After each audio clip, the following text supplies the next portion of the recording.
Hai semuanya, apa kabar?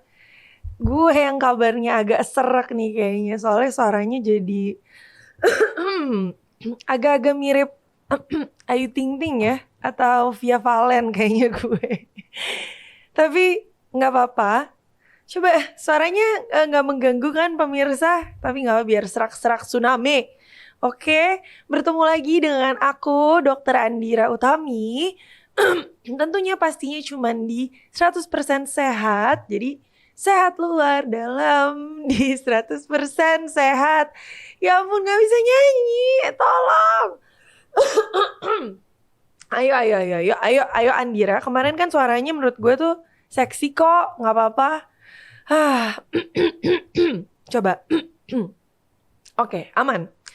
Kita ketemu lagi nih teman-teman semuanya. Hari ini kita bakal ngebahas dan tanya jawab seru-seruan juga bareng sama Sobat Langit Musik. Dan hari ini perbincangannya tuh mencakup sebuah pemberitaan yang pernah terberitakan beberapa waktu lalu. Tapi mohon maaf ya kalau misalkan jadi gitu, soalnya kayak ada kehidupan yang nyangkut nih di tenggorokan gue. Boleh pakai air putih enggak? Jadi minta tolong. Sebentar ya, teman-teman sekalian. Terima kasih. Air putihnya datang dari langit. Oke, jadi aku hari ini memang keadaannya lagi agak sedikit serak, tapi aku selalu semangat untuk nemenin Sobat Langit Musik sekalian dimanapun kalian berada siang ini supaya menambah ilmu, bisa ngobrol, bisa tanya jawab, bisa dapet pengetahuan baru soal kesehatan supaya wawasannya bisa terbuka juga. Nah, jadi hari ini tuh aku bakalan ngebahas tentang tau gak sih berita yang pernah dengar gak sih di sini yang ada mahasiswa katanya kebanyakan begadang makan Indomie terus habis itu meninggal. Ada nggak yang pernah dengar berita itu kayak satu dua bulan lalu kali ya? Apa baru-baru ini deh? Pasti pada dengar karena dia masuk headline kan. Jadi dia itu ceritanya headline-nya adalah katanya seorang mahasiswa ditemukan meninggal dunia karena memiliki kebiasaan begadang, makan mie instan dan juga lalu meninggal. Menurut aku tuh itu clickbait yang sangat menggugah ya, karena aku sebagai dokter ngedengarnya kayak masa sih gitu. Tapi kembali lagi, aku pribadi pun mencoba untuk membedah ulang kasusnya, kayak gimana sih sebenarnya terjadinya kejadian itu gitu. Kok bisa sih ada headline berita yang mengatakan bahwa ada seorang mahasiswa kebanyakan begadang dan terbiasa makan mie instan lalu meninggal. Jadi gini, emang gak ada yang ngelarang ya jurnalis atau siapapun untuk milih judul berita. Tapi pasti kan pengennya beritanya yang menggugah selera kan. Jadi kayak judul itu udah pasti bikin orang kaget, sebutannya bikin geger dunia maya gitu ya. Tentang ada orang yang sering makan mie instan, sering begadang lalu meninggal. Itu kan kayak dirasakan sama seluruh manusia jagat raya minimal di Jakarta atau di Indonesia gitu. Apalagi mahasiswa-mahasiswa, pekerja-pekerja kreatif yang kerjanya bukan 9 to 5, yang biasanya malam-malam malah lebih bangun daripada pagi siangnya gitu. Jadi aku di sini merasa punya beban moral untuk ngasih tauin ke teman-teman sekalian apa aja sih sebenarnya yang bisa kita bedah-bedah nih dari si kejadian ini gitu, oke? Jadi aku mau bacain beritanya dulu ya. Dilansir dari salah satu portal berita mengatakan bahwa kabar mahasiswa UNES bernama Jody Yuda Permana meninggal dunia gegerkan dunia maya. Pasalnya mahasiswa ini meninggal dunia karena kebanyakan konsumsi mie instan. Ini aku highlight juga nih. Diduga karena kebanyakan konsumsi mie instan. Ini kita garis bawahi sama-sama ya. Karena berita ini harusnya sih ya dijelaskan secara medis gitu. Kalau enggak ya informasinya cuma separuh doang gitu. Lalu mahasiswa ini juga diduga sering begadang karena mengerjakan skripsi sambil mengkonsumsi mie instan. Mahasiswa UNES ini meninggal dunia di kamar kos milik temannya yang terletak di Gunung Pati, Kota Semarang. Kronologi bermula pada saat Jody merasakan kesakitan pada bagian perut hingga sebabkan mual dan muntah. Itu satu ya, ingat ya. Yang harus digarisbawain. Jadi awal mulanya itu merasa sakit pada perut, sering ngerasa nyeri ulu hati. Lalu rasa sakit pada perut Jody diduga karena kebanyakan mengkonsumsi mie instan pada saat bergadang.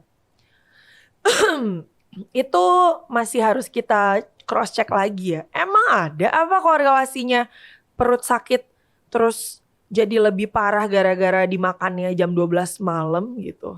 Itu kan harusnya dibedah gitu. Jadi kita hari ini bedah berita.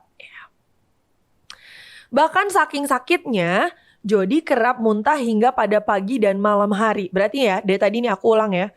Dia diduga banyak makan mie instan, sering sakit perut sampai mual dan muntah, sering konsumsi mie instan sambil begadang, sering muntah pada pagi dan malam hari. Terus, meski merasakan tidak nyaman pada bagian pencernaan, namun Jody tetap mengkonsumsi mie instan. Ini mie instannya juga kesian nih, kayak disalah-salahin banget gitu loh. Padahal ini gak bisa cuma disalahin kayak, oh ini penyebabnya karena mie instan gitu. Gak boleh, karena ya harus dilihat otopsinya dulu. Nggak diotopsi ya. Lihat secara forensik, diteliti penyebab kematiannya apa, dan sebagainya gitu. Kebiasaan tersebut terus dilakukan Jody hingga puncaknya beberapa kali ia muntah darah. Oke, berarti tadi ada sakit perut, ada mual muntah, ada muntah darah. Ingat ya, ini semua terjadi. Jadi nggak cuma tiba-tiba abis makan mie instan terus meninggoy gitu. Nggak, ada muntahnya dulu, ada muntah darahnya dulu, dan segala macam. Jadi nggak boleh tuh disingkirin fakta-fakta itu. Meski telah menyelesaikan tugasnya, namun Jody harus berpulang karena rasa sakit yang luar biasa. Wakil Dekan Bidang Kemahasiswaan UNES, Dr. Eko Raharjo mengatakan bahwa Jody harusnya menjalani wisuda karena skripsinya udah tuntas, tapi sayangnya naasnya kenyataannya berkata lain. Lalu katanya perlu diluruskan juga untuk pernyataan tentang Jody sering makan mie instan dan begadang itu sebenarnya juga dari teman-teman kosnya gitu. Jadi teman-teman kosnya tuh memberikan informasi yang sifatnya asumtif, bilang kayak, nama kan juga bukan ahli medis ya. Jadi mereka bisa mengasumsikan, oh iya nih Jody lagi sering begadang, lagi sering makan mie instan, terus dia meninggal dunia. Nggak salah kalau dia mengasumsikan kayak gitu, namanya juga bukan dokter atau tenaga medis. Jadi asumsinya yang dia ambil ya dari apa yang dia lihat dan dia tahu aja gitu, oke? Karena Jody ini diketahui menumpang di kosan temannya. Dan pernyataan itu tidak bisa dijadikan pembenaran. Pastinya, karena kita harus cari underlying cause dan penyebab lainnya dong. Kenapa itu bisa terjadi muntah darah dan lain-lain. Jadi nanti aku akan bahas kenapa sih bisa terjadi keluhan-keluhan yang tadi aku sebutin di awal. Sementara keterangan dari Polsek Gunung Pati dan tim Indonesia Automatic Fingerprint Identification System atau INAFIS, kematian Jody dinyatakan karena sakit. Oke, karena sebuah penyakit. Dari hasil pemeriksaan luar tubuh, tidak ditemukan tanda-tanda kekerasan pada fisik Jody. Oke. Jadi setelah kita dengar tadi ada mual muntah, ada muntah darah, terus ada apa lagi? Ada sakit perut, ada muntah tiap pagi dan malam, apalagi? Terus ada begadang, terus ada nyeri ulu hati. Itu sebenarnya sebagai, kalau aku sebagai dokter, aku punya beberapa suspek penyakit yang mengarahkan ke terjadinya penyakit yang dirasakan sama Jody sehingga dia sampai meninggal dunia. Meskipun nih sifatnya juga asumtif, tapi lebih mungkin membuat kematian daripada makan Indomie gitu, makan makan mie instan, ya. Jadi nggak boleh tuh disalah-salahin gara-gara makan mie instan dia jadi kehilangan nyawa, tidak, karena itu tidak direct effect, tidak direct cost. Jadi ini kita mau saling mengedukasi aja supaya tidak menyebarluaskan hoax yang kebenarannya harus diuji lagi gitu. Kan orang-orang jadi kayak satu, perusahaan yang memproduksi mie instan pasti merasa dong terpojok karena nggak ada apa-apa tiba-tiba dibilang produk-produknya atau produk yang similar seperti mie instan dibilang membuat kematian. Kedua, begadang. Kita semua ngaku aja deh, berapa orang sih di sini yang tidur setiap hari di jam 10 atau jam 9 malam? Berapa coba yang dengerin 100% sehat? Ada nggak? Pasti 50% minimal nih. Ya meskipun bukan sesuatu yang pasti-pasti banget ya, tapi gue yakin khalayak muda ini juga gak akan tidur cepet-cepet banget gitu. Minimal 11 jam 12 gitu. Jadi masalah begadang, masalah makan mie instan itu harus dibedah karena supaya nggak menyebarkan informasi-informasi yang dirasa tuh sangat menyesatkan gitu. Jadi pertama kita akan ngebahas tentang begadangnya dulu. Begadang itu kan begadang jangan begadang. Ya seperti nyanyian yang sudah kita tahu. Begadang itu sebenarnya kadang emang ada tuntutan ya. Kayak misalkan dulu juga pas gue lagi skripsi, lagi kuliah terutama, banyak banget hal-hal yang gue lebih fokus kalau gue belajar tengah malam gitu sampai jam 3 pagi. Bahkan untuk ujian dulu pas gue mau ujian lulus jadi dokter, gue itu bangun jam 6 pagi. Ada les sampai jam 9 malam. Jam 9 sampai jam 10 malam gue istirahat. Jam 11 sampai jam 4 pagi gue belajar lagi. Jam 5 sampai jam 6 gue tidur. Jam 7 bangun lagi gitu. Terus selama kurang lebih 2,5 sampai 3 bulan. Bawah mata gue jangan ditanya, udah bersaing sama kantong kresek ya. Bisa lo masukin belanjaan, hitam banget dan gede banget. Jadi begadang itu ya posisi secara definisi adalah sebenarnya sleep deprivation, di mana durasi tidur kita berkurang atau jam tidur kita semakin telat. Oke? Dan aku mau ngasih tauin beberapa hal yang bisa terjadi karena begadang. Ini untuk mengesampingkan dugaan-dugaan bahwa begadang bisa ngebuat kita meninggal dunia. Oke, aku akan kasih tahu hal-hal apa aja sih yang bisa terjadi kalau kita kurang tidur. Oke, jadi ketika seseorang itu kurang tidur, beberapa akan mengalami perubahan suasana hati sehingga menjadi cepat marah. Selain itu, beberapa hal yang bisa terjadi ketika seseorang kurang tidur berhubungan dengan psikis, memori, ingatan, kemampuan konsentrasi. Jadi lebih banyak kemampuan-kemampuan yang berhubungan dengan IQ dan EQ kali ya. Jadi lebih ke soft skillnya gitu. Ketelitian, kemampuan konsentrasi dan segala macam terpengaruh karena kurang tidur. Jadi salah satu hal yang bisa membuat dampak dari begadang adalah kemampuan berpikir pasti berkurang. Ketika seorang kurang tidur, kemampuan berpikir dan daya kognitif akan berkurang. Ternyata saat tidur otak kita itu enggak tidur, tapi bekerja. Kerja syaraf-syaraf pada otak saat tidur dan bangun melakukan aktivitas yang hampir sama. Jadi dalam hal ini tingkat fokus, kewaspadaan, dan memori jangka pendek maupun jangka panjang dalam mengingat akan terganggu kalau lu pada kurang tidur. Sampai di detik ini belum ada yang mengatakan kurang tidur dapat menyebabkan kematian. Oke?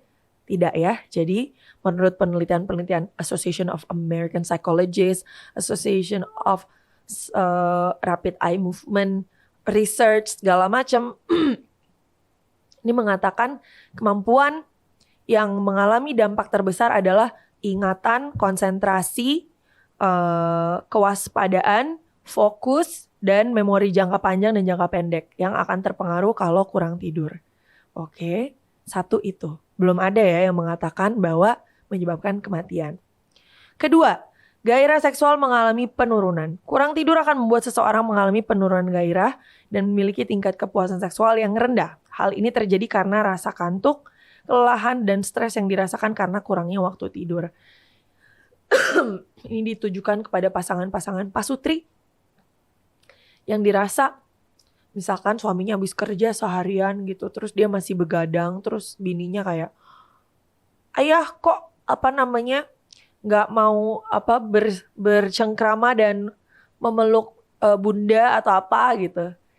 Ternyata rasa inginnya untuk berdekatan dan segala macam itu ternyata menurun hanya karena kurang tidur. Kita ini manusia hormonal ya. Jadi kalau misalkan kita kurang tidur, metabolisme hormon juga pasti terganggu. Stamina segala macam terganggu. Oke? Belum sampai poin kedua ini belum ada yang mengatakan bahwa kurang tidur itu membuat terjadinya kematian. Oke, kita bedah sama-sama nih ya. Ini sebenarnya adalah bentuk mau mempertanggungjawabkan apa yang ditulis sebagai judul berita. Karena setelah dilakukan penelitian, literasi sains orang Indonesia tuh masih sangat minim gitu. Makanya kalau dikasih tahu kayak misalkan kita lihat di Instagram atau apa, jodoh kamu adalah orang di nomor ketiga pada gambar pesawat.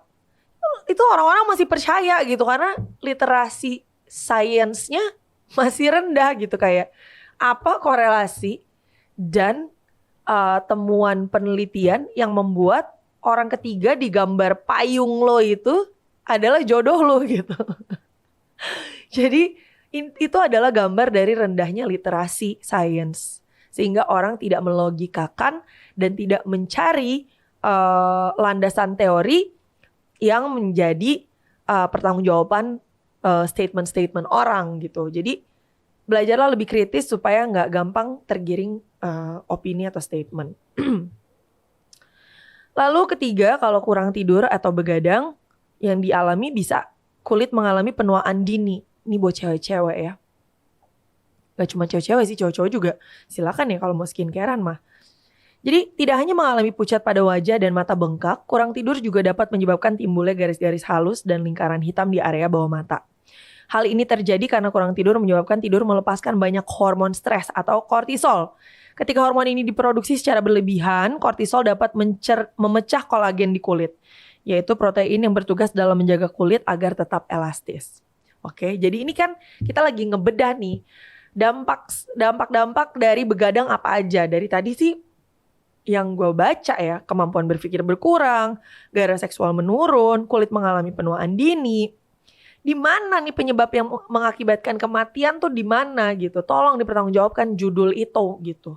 Karena saya pribadi yakin, ini komentar secara personal ya, pasti ada beberapa ada beberapa pihak yang terdampak dari statement tersebut gitu.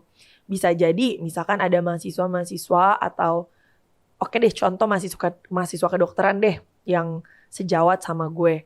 Mereka jadi mungkin banget misalkan orang tuanya, namanya juga orang tua sayang ya demi anaknya apapun pasti dilakukan. Membaca berita itu, terus tiba-tiba ucuk-ucuk datang ke kampus bilang, udah dokter gak usah ada lagi yang namanya jaga malam. Lah mana bisa, emang penyakit ada yang bisa nyeting datangnya jam 1 pagi atau jam 1 siang.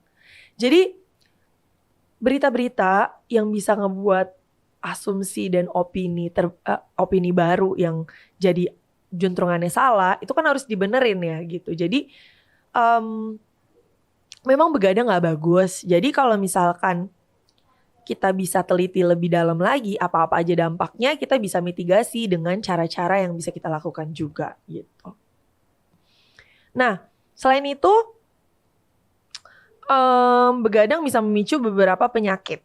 Ini juga tidak terjadi secara langsung ya. Kayak misalkan kalau gue begadang tuh kemarin selama 2,5 bulan. Di sini kan dikatakan begadang bisa bikin penyakit jantung, yaitu sejumlah gangguan kesehatan seperti pada iramanya. Lalu bisa menjadi terjadinya gangguan jantung yang melemah sehingga tidak mampu mengalirkan darah. serangan jantung, diabetes. Ini tuh bukan karena gini loh. Misalkan ada titik A, titik B, dan titik C. Titik C itu adalah tadi penyakit jantung, diabetes, penyakit-penyakit yang tadi disebut. Terus titik A tuh begadang. Jadi titik A itu tidak langsung mengakibatkan titik C gitu. Harus ada yang dilaluin. Nah, selain begadang itu, misalkan contoh orang kenapa jadi diabetes kalau begadang. Iya, kalau begadang punya kecenderungan hormon-hormon yang dinamakan ghrelin yang ngebuat kita jadi lebih lapar dan lebih pengen makan gula. Itu kita makan malam-malam. Makanya kalau orang begadang lebih sering pengen makan atau ngemil yang manis-manis, lalu barang-barang itu atau gula-gula itu tertumpuk, lalu terjadilah diabetes. Ngerti kan? Proses yang sampai akhirnya diabetes itu terjadi itu harus dijelasin juga. Jadi bukan ucuk-ucuk cuman karena gara-gara begadang jadi diabetes, gara-gara begadang jadi kencing manis. Enggak, ada prosesnya. Bukan kayak terjadi secara otomatis kalau lo kurang tidur, lo diabetes. Meningkatkan resikonya tentu karena di saat lo begadang, hormon-hormon yang membuat lo pengen makan gula, terus abis makan lo langsung tidur, ya itu bisa ngebuat lo terpapar sama penyakit-penyakit yang udah disebutin tadi. Karena abis makan langsung tidur bisa meningkatkan berat badan yang terus meningkat bisa jadi obesitas. Obesitas kalau misalkan udah terjadi bisa membuahkan penyakit-penyakit yang tadi saya sebutkan, termasuk penyakit jantung, hipertensi, segala macam. Jadi ada runutannya, bukan cuman si begadang doang yang disalahin gitu. Itu yang kadang-kadang gue pribadi juga sering banget mengkritisi apa yang gue baca baik di pemberitaan atau apapun, karena kadang-kadang nggak fair. Mereka tuh cuma ngasih tahu ujungnya tapi nggak menjelaskan prosesnya, sehingga orang kan jadi ketakutannya juga jadi nggak make sense. Karena aduh, gue kalau begadang nanti gue kena serangan jantung lah. Kalau misalkan lo hidupnya sehat, lo makannya bagus, lo olahraga, lo begadang ya emang cuma paling sekali 2 kali, kecuali itu takdir dari Yang Maha Esa ya. Maksudnya kayak tiba-tiba jantung lo berhenti gitu. Bukan tidak ada korelasi ya, tapi korelasinya itu ada runutan perjalanannya sampai akhirnya begadang itu bisa ngebuat penyakit-penyakit tersebut. Gak bisa disalahin kayak, oke, begadang pasti bikin penyakit itu. Enggak. Pasti ada proses dan perjalanan penyakitnya gitu.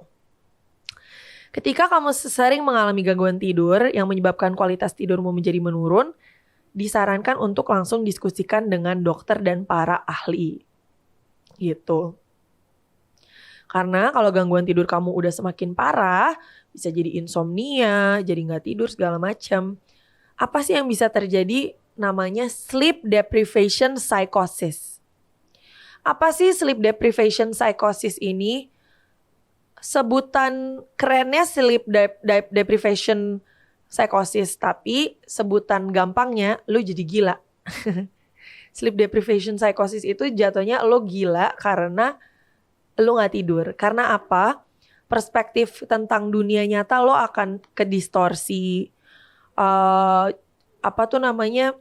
Banyak deh realita yang lo lihat di dunia kenyataan kadang-kadang jadi terdistorsi. Karena lo udah terganggu secara psikis gitu. Pandangan lo terganggu, pandangan yang dari mata juga jadi lebih blurry, segala macam gitu. Jadi pun memang ada beberapa pekerjaan yang ngebuat kita harus sering bergadang gitu. Bergadang apa begadang sih? Begadang ya, nggak pakai R. Tapi ya harus diperhatikan juga ritmenya gitu. Kalau emang begadang diselang-selingin lah, atau start ngerjain semuanya lebih awal kayak gitu. Terus kita balikin lagi, kita mau recap. Jadi kalau dari begadang yang bisa terjadi yang tadi ya, bisa kemampuan berpikir kurang, gairah seksual menurun, kulit mengalami penuaan dini, menyebabkan masalah kesehatan, lalu jadi sulit konsentrasi, mudah lupa, berat badan meningkat, mudah sakit, mudah stres. Mudah sakit karena apa? Imunitasnya jadi kesupres. Mudah stres tentu karena tidur juga bisa mempengaruhi mood kamu sepanjang hari. Kamu bisa mengalami perubahan suasana hati dan menjadi sabar kalau ternyata tidur kamu terpenuhi. Keadaan yang lebih emosional ini dapat berdampak besar ketika kamu harus membuat keputusan atau pekerjaan yang penting. Jadi kalau kalian kurang tidur, terus besoknya kalian harus bikin sebuah keputusan penting, dan gak mau terjadi perilaku impulsif, cemas, depresi, atau paranoid, pastikan kalian tidur yang cukup gitu. Terus pertanyaannya gini, pertanyaan nyelenehnya, Dok, emang apa sih yang terjadi kalau kita gak tidur 4 hari? Apa sih yang terjadi kalau kita gak tidur 4 hari sama gak makan 4 hari? Perbedaannya apa? Perbedaannya adalah lu kalau gak tidur 4 hari, lu masih bisa hidup. Lu kalau gak makan 4 hari, lu mungkin bisa mati. Jadi semakin menjauhkan, bukan fakta ya, makin menjauhkan asumsi atau hipotesa awal bahwa begadang sendiri membuat yang namanya kematian. Tidak, karena ternyata kekurangan tidur itu akan lebih mempengaruhi dari segi psikis.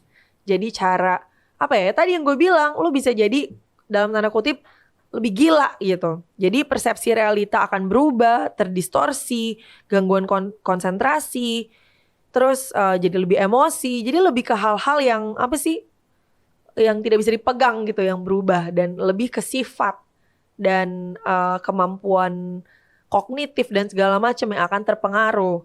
Dan pastinya kalau hal-hal itu terpengaruh, produktivitas juga pasti terpengaruh. Karena apa? Kita kan menggunakan hal-hal tersebut untuk pengeksekusian kerjaan kita sehari-hari gitu. Jadi apa sih yang terjadi jika tidak tidur 4 hari? Pasti terjadi yang namanya sleep deprivation psychosis. Itu minimal. Tapi tidak meninggoy. Kecuali kalian tidak tidur 4 hari dan juga tidak makan 4 hari, tidak minum air 4 hari. Itu namanya mau apa? Mau challenge. Challenge yang enggak penting, oke? Jangan challenge-challenge yang bikin-bikin kayak gitu, enggak usah. Ya. Tapi kalau ditanya kalau enggak tidur 4 hari ya emang tidak meninggal dunia sih, tapi emang kalian mau mengalami psikosis. Psikosis di mana kalian jadi dalam tanda kutip ada sisi gilanya. Kalian memandang hal-hal jadi realitanya berbeda gitu. Jadi ya beneran bahasa simpelnya adalah lu jadi gila gitu. Jadi lebih gila. Kan gak ada yang mau ya. Jadi pastikan kalian tidur dengan cukup karena banyak dampaknya ke kulit, ke kesehatan, ke konsentrasi, ke memori, ke produktivitasan hari kalian, ke emosi kalian gitu. Jadi lebih banyak ke hal-hal itu sih sebenarnya. Oke? Jadi menurut temuan-temuan yang kita dapatkan di sini, apakah begadang bisa membuat kematian secara langsung? Kalau misalkan kesimpulannya adalah begadang bikin meninggal, menot, tidak. Karena di sini dikatakan begadang atau kurang tidur itu efek sampingnya tadi yang berhubungan dengan psikis gitu, emosi, kognitif, ingatan, kemampuan konsentrasi dan segala macam gitu. Tidak ada atau minimal belum disebut nih sama jurnal-jurnal penelitian yang mengatakan bahwa begadang itu menyebabkan kematian. Ada jurnal dari Association of London Psychiatric Journal, Public Journal Health, itu dia bilang kurang tidur itu bukan menyebabkan kematian tapi meningkatkan resiko kefatalan dan mungkin bisa menjadi kematian. Tapi bukan langsung dari begadangnya gitu loh. Jadi para siskamling ini kesian dong kalau begadang, mereka bisa meninggoy dong kalau misalkan jagain lingkungan sekitar. Kan ntar jadi takutnya salah kaprah kan. Jadi harus dijelasin kalau misalkan begadang sambil mainan petasan diarahin ke muka, ya iyalah itu bisa bikin kematian. Nah kalau misalkan begadang tapi nggak ada faktor-faktor resiko lain yang membawakan kematian, ya harus dikesampingkan tuh. Judul beritanya harus mungkin nanti ditelaah dan dielaborasi lagi di bawahnya bahwa si begadang ini bukan penyebab langsung dari kematian si mahasiswa UNES ini. Gitu. Itu tentang begadang ya. Kita kulik yang berikutnya. Aku ini dong 2 detik mau minum ya sambil. Oke, berikutnya adalah ngomongin tentang mie instan menyebabkan kematian. Apakah benar? Sebentar ya, kita minum air putih dulu biar terhidrasi dengan baik. Oke. Jadi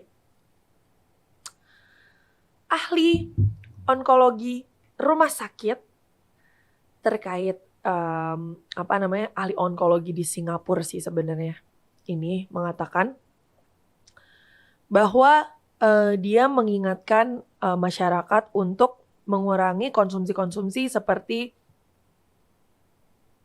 makanan-makanan yang yang terproses gitu, makanan-makanan yang ada di dalam kemasan. Karena apa? Dia kerap dikorelasikan dengan apa sih? Dengan kanker. Dok, apa sih? Kan kita lagi ngomongin mie instan. Kok tiba-tiba makanan-makanan di dalam kemasan loh? Emang mie instan nggak di dalam kemasan, say? Ya kan? Jadi si dokter Gan ini yang berasal dari Singapura mengatakan bahwa kalau misalkan penyakit-penyakit yang disuspek oleh makanan-makanan yang sifatnya itu datang dari kemasan itu dikorelasikan tinggi dengan kanker. Nanti aku kasih tahu kenapa dia bisa ngomong kanker di depan. Nah, berikutnya kanker lambung. Ingat ya, tadi masih ingat ya yang di depan ya, keluhannya mual, muntah, muntah darah, sakit perut, sakit ulu hati. Tapi masih makan mie instan terus. Kanker lambung sulit dideteksi karena gejalanya seringkali mirip sakit MAH atau sakit perut biasa. Oke? Hal ini menyebabkan 80% penderita sudah masuk ke stadium akhir kanker ketika penyakit mematikan ini terdeteksi. Salah satu ciri khas atau kecurigaan yang bisa kita simpulkan gitu, muntah darah. Tadi pas awal baca muntah darah ini kan palingan antara perforasi atau adanya keganasan, antara lambungnya bocor atau ada kanker gitu atau keganasan di dalam tubuhnya sehingga membuahkan yang namanya muntah darah itu gitu. Jadi kalau kita baca dari Dr. Gan, ya dia mengkorelasikan bahwa makanan-makanan yang ada di dalam kemasan biasanya tinggi bahan-bahan yang dikaitkan menjadi penyebab kanker. Penyebab kanker yang disebabkan oleh makanan-makanan itu nggak bisa kita tentukan dia jadi kanker apa enggak. Tapi intinya makanan-makanan instan ada korelasinya sama terjadinya beberapa kasus kanker gitu berdasarkan penelitian. Jadi satu, gara-gara si Jody ini yang sudah mendiang mengkonsumsi makanan-makanan instan agak-agak mendukung konsep bahwa jangan-jangan dia memiliki keganasan atau jangan-jangan dia memiliki penyakit kanker atau apa. Karena memang salah satu ciri khasnya adalah muntah darah. Oke, jadi udah mulai mengerucut ya. Jangan-jangan karena kebanyakan makan makanan yang instan karena dia anak kuliahan dan tinggal di kos, mau cepet-cepet semuanya. Terus jadinya dia mendapatkan kemungkinan terkena kanker. Oke. Dan tidak hanya menyerang orang yang sudah berumur aja, kanker lambung dan kanker yang lain itu juga bisa terjadi pada anak muda. Selayaknya yang terjadi pada kita nggak bilang Jody mengalami kanker ya, cuman ini kan adalah asumsi hipotesa awal gitu. Karena dia muntah darah. Muntah darah ini nggak mungkin datang tiba-tiba nggak ada penyebab ya. Bener-bener deh, nggak mungkin muntah darah tuh datang tiba-tiba. Kecuali kita lagi nonton film fiksi, ada kiriman, ada paku di lambung kalian dan dimuntahkan lalu keluar muntah darah. Ayo, itu udah beda kasus kan, nggak ada pakunya nih bro. Oke, ini muntah darah doang. Menurut laporan yang diterbitkan oleh World Instant Noodles Association, gila ya, mie instan aja punya asosiasi, gokil. Masyarakat dunia menghabiskan sebanyak kurang lebih 102,7 miliar mie instan dalam waktu 1 tahun. Gila. 102 miliar mie instan cuy dalam 365 hari tuh banyak banget loh. Gue 3 minggu ke belakang ini gue beli mie instan tapi gak pernah gue makan. Karena gue merasa udahlah gue makan yang lain aja, gue masak yang lain aja. Kayak even makan telur aja tuh jauh lebih bagus daripada makan makanan yang instan-instan gitu. Nah, pengkonsumsian 102 miliar mie instan ini menjadi bukti bahwa mie instan tidak hanya digemari di Indonesia saja, melainkan di berbagai belahan dunia. Mengapa mengkonsumsi mie instan berlebih itu buruk buat kesehatan?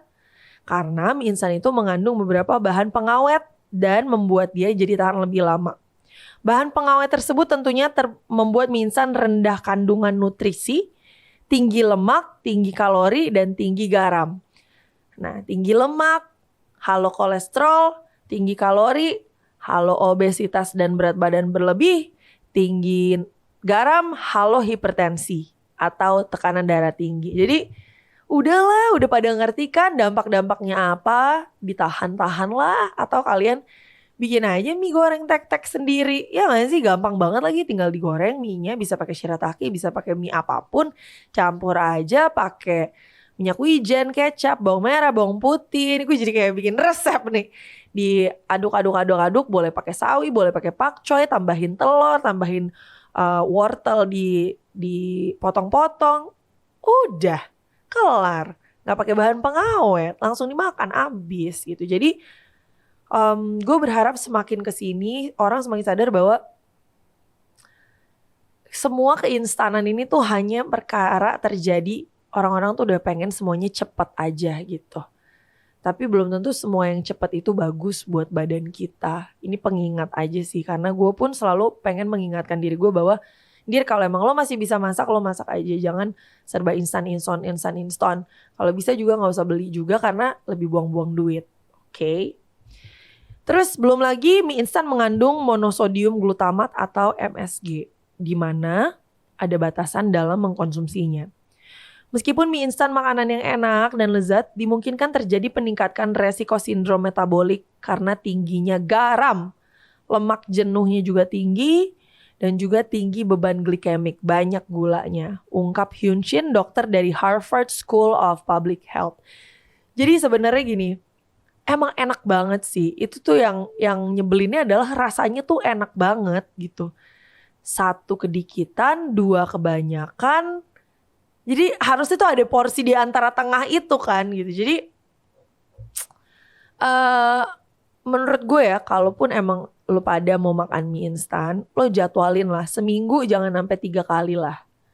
Satu boleh. Kalau bisa sebulan targetin 2 kali kalau bisa. Menurut gue bisa. Kecuali lo mager, kecuali lo males, terus lo cuma pengen ngegodok doang aja ya udah. Kan sebenarnya masak tuh membutuhkan kreativitas kan.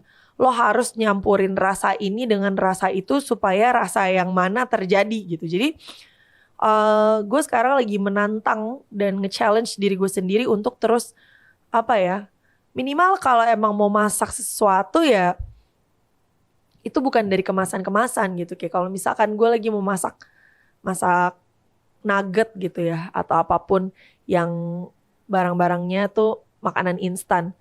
Ya gue gak mungkin makan nasi sama nugget doang, kalau gak nutrisinya gak ada. Jadi gue mikir di sampingnya pasti gue tambahin sayur, pakcoy, timun, tomat, apa kayak terserah gitu. Jadi dia tuh gak cuman sendirian doang gitu si barang coklat keemasan yang gurih ini gitu. Karena kalau gak nutrisinya gak ada.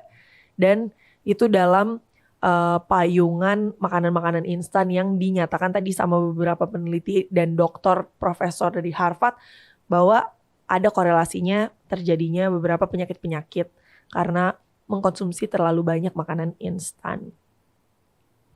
Studi ini menyebutkan bahwa selain diabetes, perempuan dan laki-laki yang mengkonsumsi mie instan seminggu dua kali lebih beresiko mengidap obesitas. Jadi nggak cewek nggak cowok. Kalau kalian makan mie instan minimal seminggu dua kali atau bahkan lebih, beresiko mengalami obesitas. Ya, obesitas itu adalah berat badan berlebih.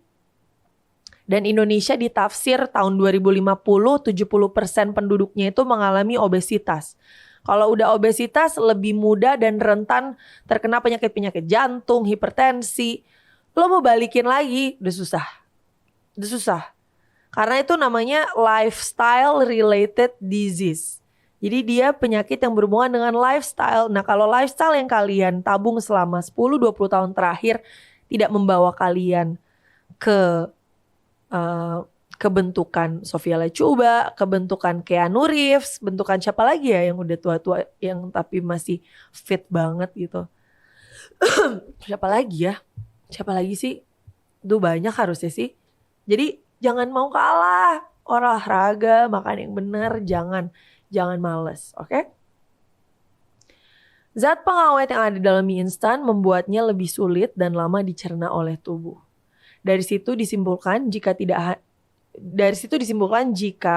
tidak hanya mie instan sajalah yang bisa menyebabkan beberapa resiko yang disebutkan di atas. Semua makanan olahan yang memiliki bahan pengawet itu juga akan membuat dampak resiko yang sama ke tubuh kita. Jadi makanya udah makanan olahan diminimin aja. Makanan olahan tuh gimana sih? Yang ada di dalam kaleng, ada di dalam plastik, yang ada di dalam bungkus apa, ada di dalam bungkus apa. Udah, mendingan beli aja ke tukang sayur.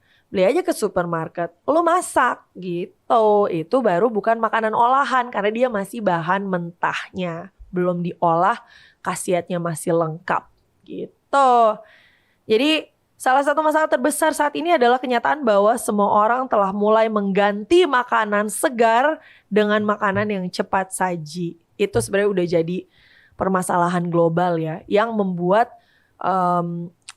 beberapa low middle income countries termasuk Indonesia, Afrika dan segala macam, kita lagi mengalami namanya double burden malnutrition.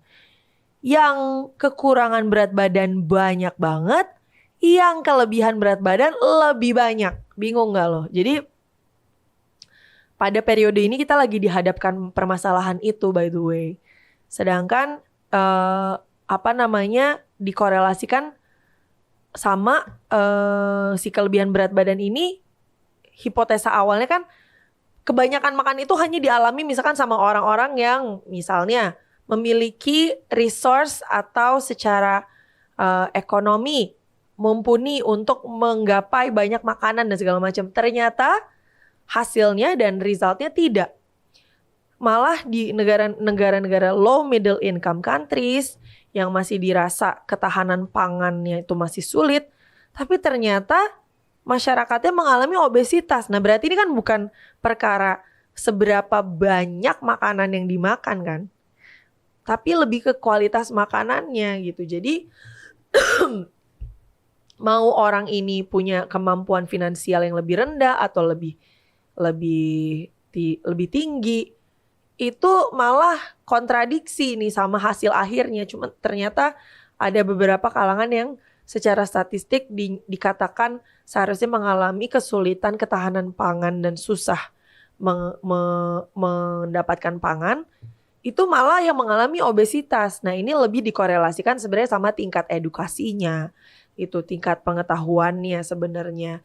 Mereka makan tapi mereka tidak tahu manfaat dan khasiat dari makanan yang dimakan gitu. Jadi ya udah jadilah obesitas. Terus kalau misalkan ditanya tadi, kan yang pertama begadang kita coret ya. Begadang tidak membuat langsung terjadi kematian. Kedua, apakah mie instan membuat kematian? Memberikan resiko terjadinya beberapa penyakit yang bisa membawa orang tersebut ke kematian, iya. Tapi kalau abis makan mie instan terus dikatakan karena mie instan itu dimakan lalu orang tersebut meninggal, itu tenot besar. Tenot karena kembali lagi ada proses perjalanan penyakitnya gitu. Jadi kemungkinan ya kalau misalkan dari keluhan yang terjadi, dia muntah darah, dia mual muntah tiap pagi dan malam, Skenario yang paling mungkin kayak gini. Biasanya kalau di kedokteran ada kasus diceritainnya kayak gini. Seorang mahasiswa berusia 19 tahun berinisial J memiliki keluhan utama berupa mual muntah setiap pagi dan malam. Tuan J ini tidak memiliki kebiasaan makan yang tepat waktu dan memiliki kebiasaan suka merokok dan minum kopi. Misalkan ini kan skenario ya. Tapi skenario yang sifatnya asumtif dan mungkin paling mendekati daripada cuman bilang begadang sama mie instan bikin meninggoy. Itu gak fair sebenarnya kalau gak dijelasin. Dengan kebiasaan tersebut, Tuan J ini juga memiliki kegiatan sehari-hari yaitu pergi ke kampus dari pagi sampai malam dan dari malam sampai pagi mengerjakan skripsi.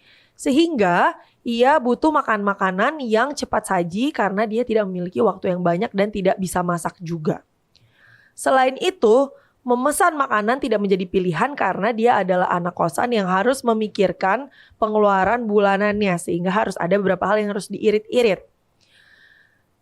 Mual muntah ini sudah dirasakan sejak lama. Namun ada pada satu malam dikatakan mual muntah dirasa begitu berat sampai terjadinya muntah darah. Biasanya pertanyaannya gini antar dokter. Coba didiskusikan kemungkinan-kemungkinan penyakit yang terjadi. Ini urutannya ya. 1. Dia sering banget telat makan. Mungkin banget juga ada kebiasaan pribadi merokok dan minum kopi. Sering begadang. Itu bisa ngebuat dia punya penyakit apa? Penyakit MAH, lambung. Oke, 1 itu. Di saat sudah terjadi rasa mual muntah yang berulang-ulang, mual muntah terus, gak pagi, gak malam, artinya itu penyakit lambungnya udah kronis. Oke? Di saat dia telat makan, terus dia abis itu akhirnya, sebenarnya ini bukan karena makanannya nih, gue tuh yakin banget itu bukan karena makanannya gitu. Ini skenario 1 ya, asumsi skenario 1. Gue merasa jadi kayak detektif nih. Setelah dia mengalami keluhan itu selama berbulan-bulan, karena kan gak mungkin ngerjain skripsi cuman pada malam itu kan. Dia mengalami hal tersebut, dia biarin aja, dia merasa mual muntah doang mungkin karena capek. Sampailah pada satu titik dia gongshou muntah darah. Muntah darah sendiri itu bisa disebabkan karena beberapa hal dan bisa menyebabkan beberapa hal.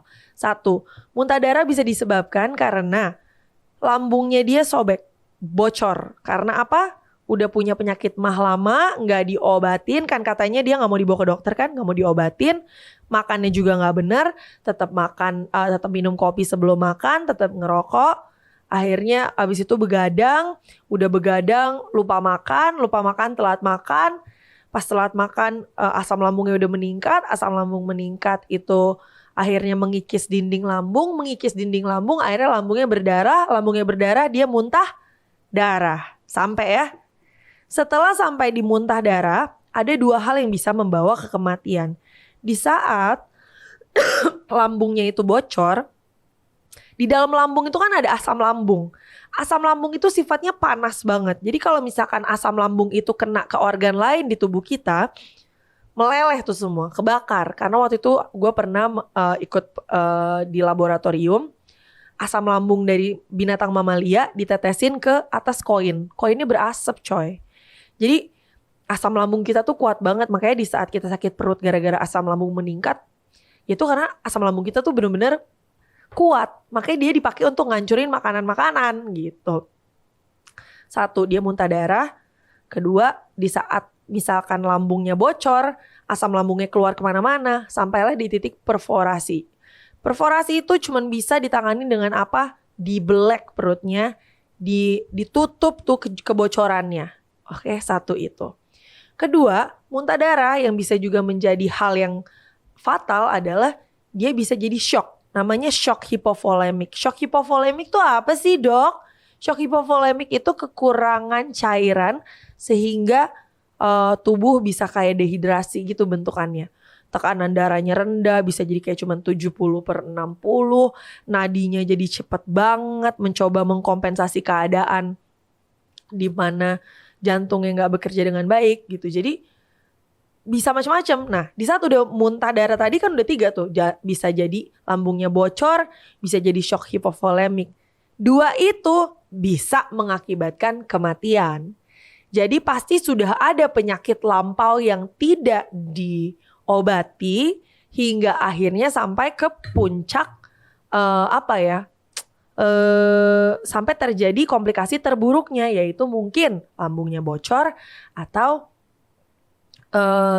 setelah lambungnya bocor terjadi shock hipovolemik, di mana darah di dalam tubuhnya tuh ada perdarahan di dalam gitu, perdarahannya bocor, jadi cairan-cairan keluar sehingga tubuh kita ya udah jadi lemas, dingin, keringet dingin segala macam. Ya udah itu kritis tuh. Biasanya kalau di IGD kita langsung guyur dalam tanda kutip ya, kita langsung infus, langsung kasih cairan banyak banget dan segala macam dengan harapan nanti sumber perdarahannya kita cari, kita tutup gitu. Itu kemungkinan pertama. Kemungkinan kedua, muntah darah itu bisa juga disebabkan mungkin adanya kanker lambung gitu. Nah, kalau masalah kanker itu harus ditanya-tanya lagi, apakah orang tuanya memiliki genetika kanker, apakah dia memiliki keluhan penurunan berat badan yang signifikan selama 3-4 bulan ke belakang gitu. Jadi kemungkinan besar si suspek-suspek yang bisa kita jalanin adalah tadi lambung bocor, shock hipovolemik, mungkin ada keganasan di lambung gitu. Jadi personally aku akan bilang kalau headline beritanya diduga mahasiswa meninggal setelah mengkonsumsi mie instan dan begadang, gue pribadi gue lepeh. Gue tim ngelepeh karena gue melihat ternyata ada penyebab lah. Iya, dia terjadinya kemeninggalan itu memang terjadi pas dia lagi makan mie instan dan begadang. Tapi penyebabnya kan udah dikatakan tadi sama sumber ahli bahwa dia meninggal karena sebuah penyakit. Penyakitnya apa? Itu harus dijelasin karena para pembaca di Indonesia ini harus dikasih kejelasan supaya nggak ada kita ngebelokin fakta, terus jadi beberapa hal itu tuh kegiring ke opini yang salah gitu. Jadi besok-besok kalau misalkan mau baca berita atau mau baca apa, terutama ibu ya, jangan langsung di-share di grup WhatsApp terus marah-marahin anaknya pas segala macam. Jangan dibilang anaknya sok tahu lah, kalau emang anaknya emang suka riset kan, terus ternyata dia jago ntar terus mau jadi dokter, nggak ada yang salah kan. Jadi telaahlah semua judul-judul yang sifatnya tuh agak lumayan clickbait, lumayan mengundang untuk diklik, untuk dibaca dan segala macam supaya trafficnya tinggi dan segala macam gitu, demi keabsahan gitu, demi kevalitan teori gitu. Jadi untuk berita yang tadi diduga mahasiswa setelah makan mie instan begadang meninggal, itu saya tutup kasusnya, tenot. Karena menurut saya itu pasti disebabkan oleh penyakit yang sudah terjadi di masa lampau, yang tidak ditangani atau tidak terdeteksi sebelumnya, atau tidak dirasakan sebagai penyakit yang terlalu gimana-gimana sama si korban. Akhirnya dia nggak tahu kalau penyakit-penyakit itu memiliki komplikasi-komplikasi yang bisa membawa kematian gitu. Nggak salah sebenarnya. Jadi sebenarnya kalau punya keluhan-keluhan ya, ini aku ingetin ya teman-teman sebelum kita mengakhiri ini. Kalau kalian punya keluhan lambung, terus udah merasa kronis, terus udah merasa sakitnya tuh sampai kalian harus ngerungkel, kalian gak bisa jalan, sakitnya udah kayak ditusuk, kalian pernah muntah darah segala macam karena sakit lambung, jangan anggap itu normal, oke? Konsultasiin, karena di saat kalian terlambat dan menemukan lambung kalian tuh udah bocor, persentasenya tuh 50-50. Kalian bisa selamat atau kalian gak selamat. Karena memang begitu, perforasi atau kebocoran lambung memang bisa membawa komplikasi yang paling fatal, yaitu kematian. Jadi jangan sampai ya. Semua keluhan-keluhan kecil, kalian menjadi orang yang jauh lebih perhatian sama kesehatan kalian tuh sama sekali gak cupu. Malah keren banget menurut gue. Oke? Itu mungkin akan menjadi magnet baru untuk perempuan-perempuan ya kan, yang lagi PDKT, kalian peduli akan diri sendiri, dia pasti langsung mikir, gue pasti akan selalu diperhatikan kesehatannya karena dia juga memperhatikan kesehatannya dengan sangat seksama. Oke? Jadi perhatian-perhatian tentang hal-hal kecil, keluhan-keluhan kecil, jangan cuman kalian anggap sepele karena kalian gak pernah tahu. Apalagi kalau misalkan emang kalian itu bukan bidang kalian, jadi tanyakanlah ke siapapun. Telemedicine udah banyak, siapa tahu kalian punya teman dokter, silakan tanya. Supaya apa? Supaya terhindar dari kematian yang agak naas gitu. Maksudnya kalau emang bisa dicegah, bisa kita bantu dari tenaga medis, kita pasti akan usahakan sebisa mungkin. Jadi sehat selalu teman-teman semuanya, selalu perhatikan keluhan-keluhan kecil yang ada di badan kalian karena badan kalian itu pinter banget, punya alarm yang bisa ngingetin diri kita semua. Jadi all in all, I want you guys to stay healthy. Dan sampai jumpa lagi di minggu depan. Kita akan ngebahas dan beda-beda kasus seperti ini lagi kali ya, seru ya. Jadi jangan lupa kasih juga rekomendasi kira-kira ada berita atau kasus apa yang perlu kita bedah sama-sama. Jadi I'll see you guys next week hari Selasa jam 11 sampai jam 12 siang. See you everyone. Bye-bye.